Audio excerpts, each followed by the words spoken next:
Pinangangabulabog ang kasamaan nitong si Darius dahil nahuli na nga sila sa akto nitong si Rosel.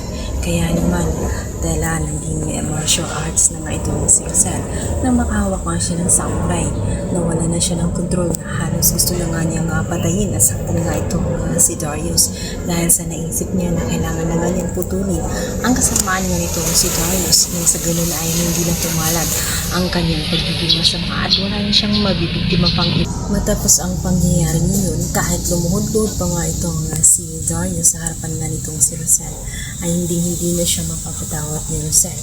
Iniwanan na nga niya ito ng tuluyan. Samantala, nang paalis na nga itong si Rosel, dito siya nakapag-isip at dito niya na-recall ang lahat ng mga sinabi nga nitong si Madam Jacinta na kilala niya ang kanyang kapatid at hindi ito gagawa ng mabuti. At alam niya, nalulukohin lamang siya nito at iiwan lamang din sa ere. At hindi niya na siya nagkamali dahil ngayon ay alam na niya na totoo naman pala talaga ang sinabi nga nitong si Madam Jacinta. Akala niya noon na sinisiraan lamang ni Madam Jacinta itong si Darius. Ngunit ngayon ay lantad na ang kasamaan nito dahil alam na nga ni Rosel.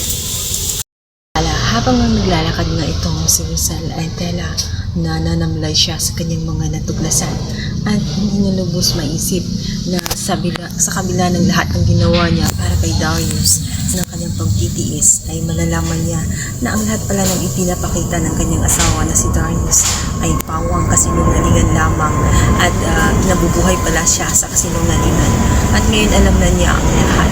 Napayakas lamang ito. Samantala, makikita ng ni Tali ang kanyang ina kung saan nanghihina na nga ito. Kaya naman sa awa niya rito ay agad niya itong niyakap.